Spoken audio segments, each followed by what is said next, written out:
યંગિસ્તાનની મસ્ત મજાની ટીમ પહોંચી છે વડોદરાના કમાટી બાગમાં. ચાલો આપણે જાણીએ કમાટી બાગમાં શું ખાસ છે.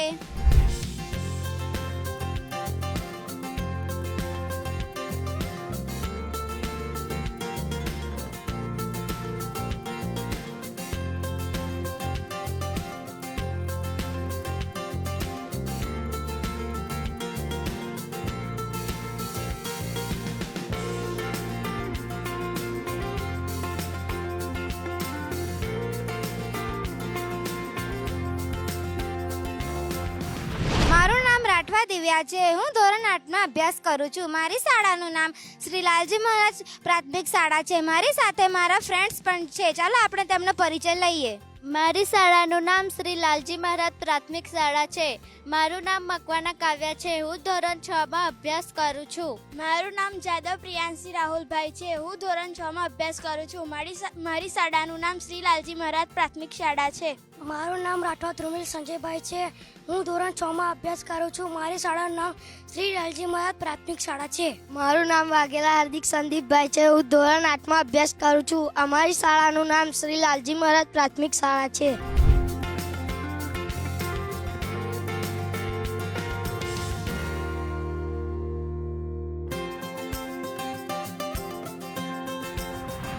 હવે આપણે કમાટી બાગની અંદર આવી ગયા છે. આપણે હવે નિલેશને પૂછીશું કે કમાટી બાગમાં શું ખાસ છે.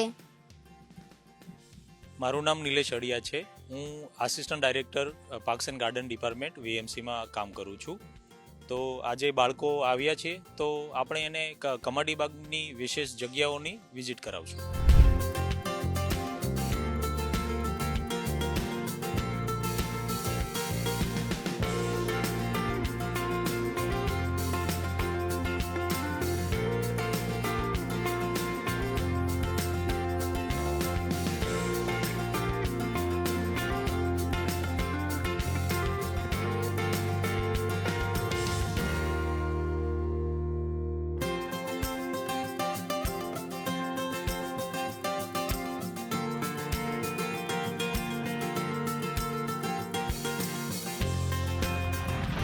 અમે આવી ગયા છે ઔષધિવનમાં. ઔષધિવનમાં શું ખાસ છે તે નિલેશ આપણને જણાવશે. આ ઔષધિ વન છે સયાજી બાગનું. આમાં આપણે 730 ચોરસ મીટર એરિયામાં કુલ ટોટલ 177 પ્રકારની ઔષધિઓના છોડ આપણે લગાવેલા છે. જેથી કરીને મતલબ સ્કૂલમાંથી આવતા તમારી જેવા બાળકો તેમજ અન્ય આપણે કોલેજમાંથી યુનિવર્સિટીમાંથી આવતા હરેક સહેલાણીઓ તેમજ વિદ્યાર્થીઓને અહીંયા એક લર્નિંગનો ભાગ મળી શકે અને મતલબ સહેલાણીઓ વિઝિટ કરે જેથી કરીને એ મતલબ કંઈ શીખે કે કઈ વનસ્પતિ શેનો શું ઉપયોગ થઈ શકે છે. આપણે આમાં વાત કરીએ તો મતલબ તમાલપત્ર છે, તજ છે, ઓલસ્પાઇસ છે, પછી અજવાઈન છે, અરડુસી છે, એલોવેરા છે, એવા વિવિધ પ્રકારના 177 પ્રકારના ઔષધીય વૃક્ષો લગાવેલા છે.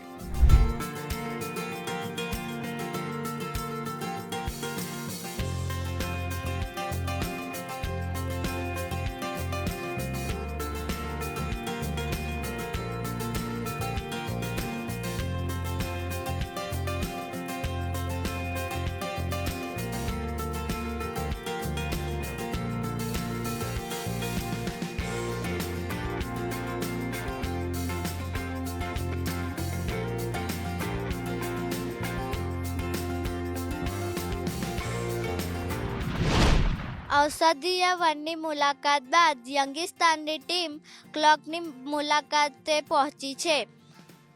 આપણે આ ક્લોક વિશે જાણવા માટે નિલેશને પૂછીશું. નિલેશ, આ ક્લોકમાં શું ખાસ છે?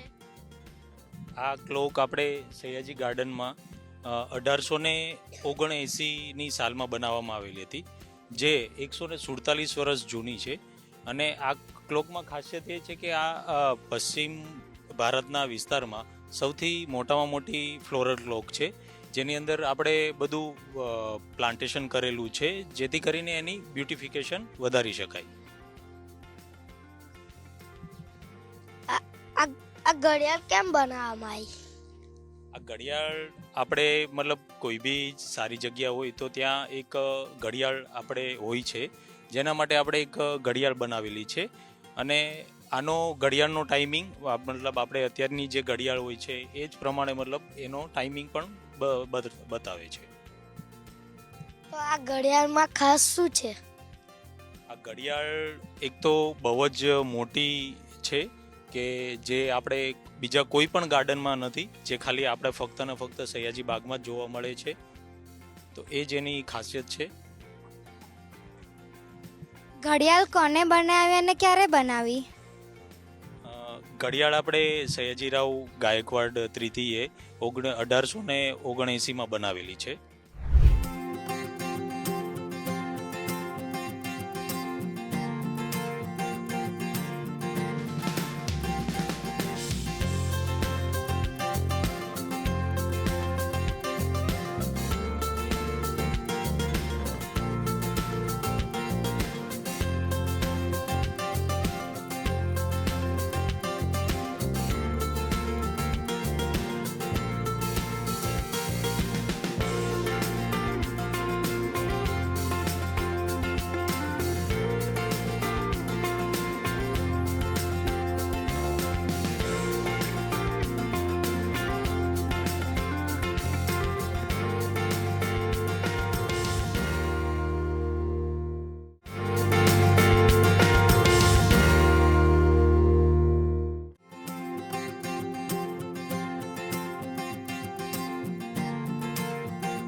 ક્લોકની મુલાકાત બાદ યંગિસ્તાનની ટીમ બેન્ડ સ્ટેન્ડની મુલાકાત લેશે.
હવે યંગિસ્તાનની ટીમ બેન્ડ સ્ટેન્ડમાં આવી ગઈ છે. ચાલો આપણે નિલેશ પાસેથી જાણીએ કે બેન્ડ સ્ટેન્ડમાં શું ખાસ છે. આ સર સયાજીરાવ ગાયકવાડ તૃતીએ બનાવેલું આપણું સયાજીબાગ ગાર્ડનમાં બેન્ડ સ્ટેન્ડ છે કે જે 1879માં જ બનાવવામાં આવેલું હતું.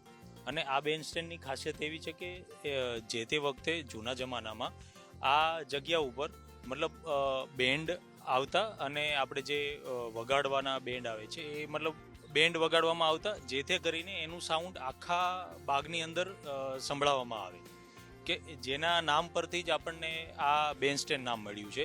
અને બેન્ડ સ્ટેન્ડની આજુબાજુ તમે જોઈ શકશો કે અલગ અલગ આપણે ફ્રેન્ચ આર્ટ છે, પછી ઇન્ડિયન આર્ટ છે, એવી અલગ અલગ 5 જેટલી મૂર્તિઓ બધી મૂકેલી છે કે જે એની બહુ જ એસ્થેટિક વેલ્યુ બહુ જ વધારે છે. જ્યારે સયાજીબાગની અંદર મતલબ ગાયકવાડી બાકડાઓ મૂકેલા છે, આજુબાજુ મતલબ આર્ટિસ્ટિક લાઇટો કરેલી છે. બેન્ડ સ્ટેન્ડમાં મૂર્તિઓ કેમ મૂકવામાં આવી છે? સર સયાજીરાવ ગાયકવાડ જે હતા એમને અલગ અલગ આર્ટનો બહુ જ શોખ હતો અને વડોદરા સિટી આપણું એક આર્ટ તરીકે જાણીતું છે. તો એના માટે સર સયાજીરાવ ગાયકવાડે અલગ અલગ આર્ટિસ્ટ પાસેથી મૂર્તિઓ બનાવીને અહીંયા મૂર્તિઓ મૂકવામાં આવેલી હતી. બેન્ડ સ્ટેમ શું કરવા બનાવવામાં આવ્યું છે? બેન્ડ સ્ટેન્ડ આપણે અહીંયા બેન્ડ લાવી અને બેન્ડ વગાડવામાં આવતું હતું, જેથી કરીને આખા બાગની અંદર એક સુંદર સંગીત સંભળાય, એના માટે બેન્ડ સ્ટેન્ડની બનાવવામાં આવેલ હતું. આ બેન્ડ સ્ટેન્ડની અંદર ખાસ શું છે? ખાસ ખાસિયત એ જ છે કે બેન્ડ સ્ટેન્ડમાં કોઈ વચ્ચે આપણે બેન્ડ વગાડીએ તો આપણે જેમ પડઘા કહીએ છીએ, તો પડઘા આખા બાગમાં એના સંભળાય છે, એ જ એની ખાસિયત છે.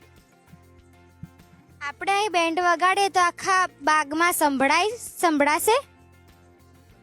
હા, જરૂરથી.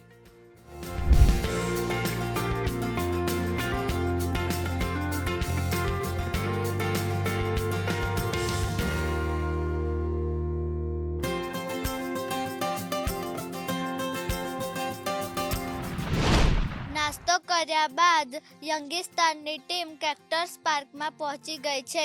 કેક્ટસ પાર્કમાં શું ખાસ છે તે આપણે નિલેશ પાસેથી જાણીશું. સયાજીબાગમાં આવેલો આ આપણો કેક્ટસ પાર્ક છે, જેમાં 135 જેટલી અલગ અલગ કેક્ટસની વેરાયટીનું આપણે પ્લાન્ટેશન કરેલું છે.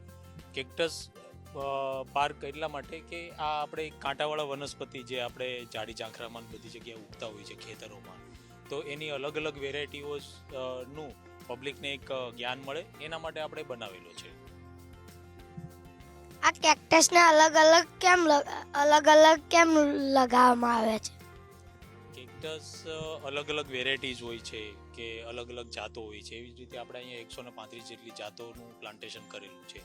કે કેક્ટસ આપણે જે નોર્મલ જોતા હોઈએ છીએ એ નોર્મલ ગ્રીન હોય છે, કાંટાવાળા હોય છે, પણ કેક્ટસનું તમે જોવા જાવ તો ઘણી બધી વેરાયટી હોય, જેની અંદર ફૂલ આવે, યલો કલરના, રેડ કલરના, બધા અંદર આપણે ફરશું તો એમાં તમને જોવા મળશે. કઈ જાતના કેક્ટસ અહીં જોવામાં આવે છે?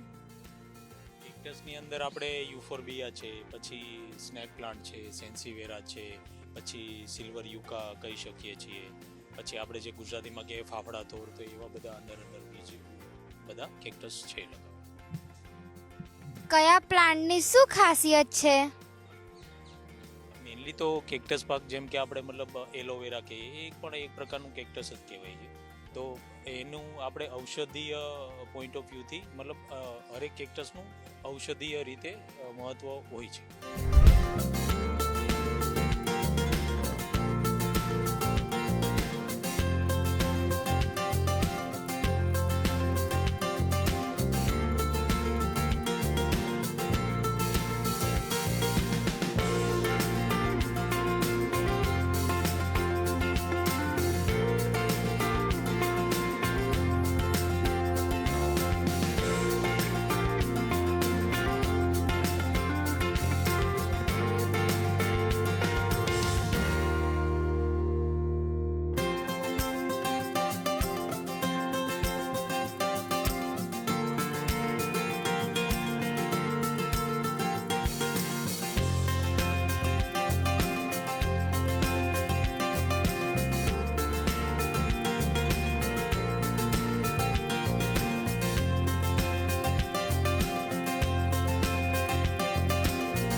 બાગમાં ફર્યા બાદ યંગિસ્તાનની ટીમ ઝૂમાં આવી ચૂકી છે. હવે આપણે પ્રત્યેક સર પાસેથી જાણીશું કે બાગમાં ઝૂમાં કઈ સુવિધા છે, કયા પ્રાણીઓ છે, તે વિશે આપણે પ્રત્યેક સર પાસેથી જાણીશું.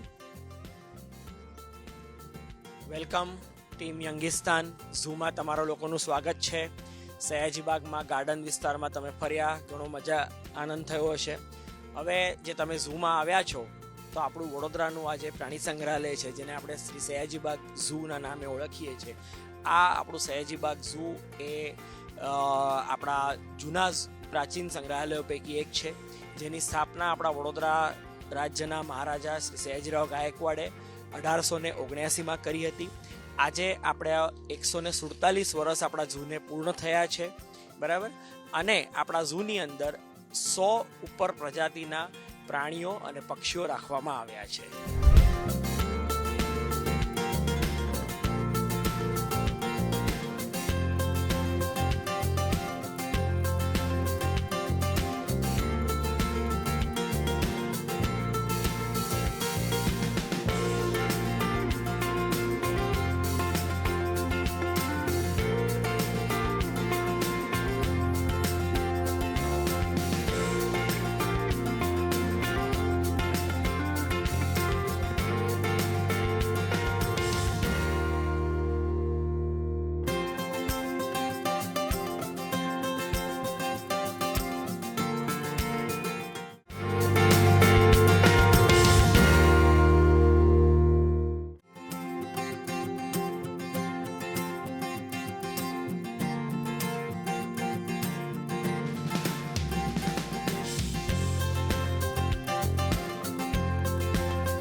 કયા કયા પ્રકારના પ્રાણીઓ અને પક્ષીઓ અહીં જોવા મળે છે? આપણા ઝૂની અંદર 24 પ્રજાતિના સ્તનધારી પ્રાણીઓ, 75 પ્રજાતિના પક્ષીઓ અને 9 પ્રજાતિના સરીસૃપો આપણા ઝૂમાં હાલ રાખવામાં આવ્યા છે. સ્તનધારી પ્રાણીઓ એટલે શું?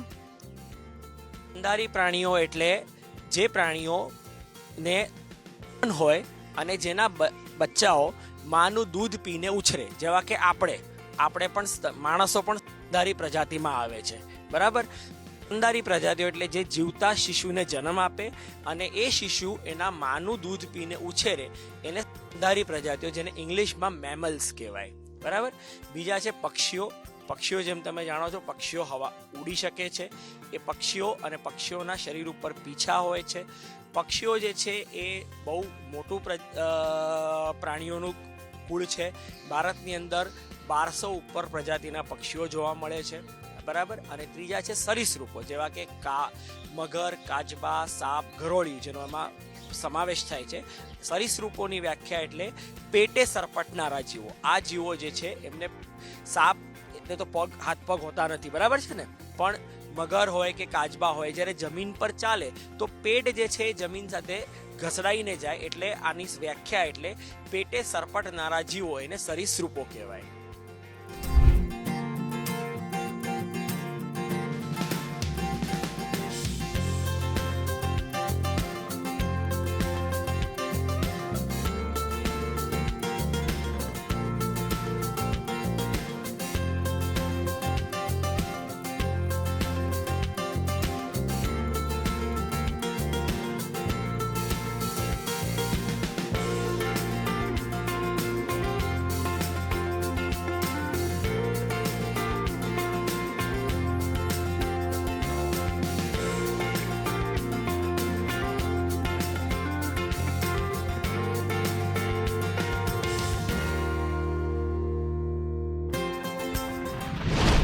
ઝૂની અંદર આવી ગયા છે. હવે આપણે પ્રતીક્ષાને પૂછીશું કે ઝૂની અંદર કયા પક્ષીઓ છે.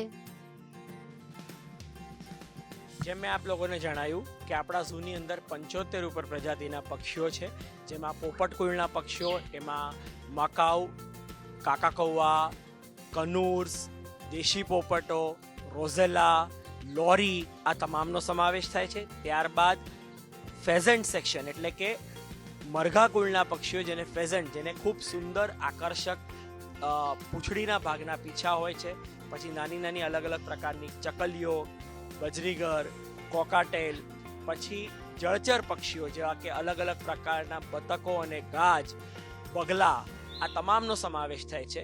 આવી રીતના આપણી પાસે ખૂબ સુંદર પક્ષીઓની પ્રજાતિની વેરાયટી આપણા ઝૂમાં આપણે રાખેલી છે. મકાઉ પોપટની કેટલી સંખ્યા હોય છે? આપણા ઝૂની અંદર મકાઉની કુલ 2 પ્રજાતિઓ છે, એક રેડ એન્ડ ગ્રીન મકાઉ અને બીજો blue and gold Macau. Macau પોપટ મૂળ દક્ષિણ અમેરિકા, બ્રાઝિલ અને ના નિવાસી છે અને આપણા ત્યાં મકાઉ પોપટ જે છે એ પોપટ કુળના સૌથી મોટા પક્ષીઓ ગણાય છે અને આ તમામ પોપટ જે છે એ વનવગડામાં રહેતા પક્ષીઓ છે અને એમનો મૂળ ખોરાક જે છે એ અલગ અલગ પ્રકારના ફળ અને બીજ એ એમનો મૂળ ખોરાક છે. આ પોપટ તમે ક્યાંથી શોધ્યો? આપણે કોઈ પણ ઝૂની અંદર પ્રાણી પક્ષીઓ જે છે એ આપણે ઇતર ઝૂ સાથે એક્સચેન્જ કરીને લાવીએ છીએ. એટલે આપણા ઝૂની અંદર કોઈ પક્ષી કે પ્રાણીની સંખ્યા વધારે હોય, સામેના ઝૂને એ જરૂર હોય. આપણે આ પ્લેની જે વાત કરીએ ને, તો એવી રીતના સામેના ઝૂમાંથી આપણે આપણા ત્યાંથી જે વધુ પ્રાણી પક્ષીઓ એ સામેના ઝૂમાં આપી અને ત્યાંથી એ ઝૂમાંથી આપણને જોઈતી એ પ્રાણી પક્ષીઓ આપણે મેળવીએ છીએ. અમે એને કહીએ એનિમલ એક્સચેન્જ પ્રોગ્રામ. તમે કેમ એકબીજા સાથે અમુક વસ્તુ શેર કરો ને, તું મને આ આપું તને આ આપું, એવી રીતના આપીને અમે ઝૂ ટુ ઝૂમાંથી અમે આ પ્રાણી પક્ષીઓ મેળવીએ છીએ.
યંગિસ્તાનના આ એપિસોડમાં બસ આટલું જ. ફરીવાર મળીશું નવી જગ્યાએ નવા એપિસોડમાં. ત્યાં સુધી આવજો.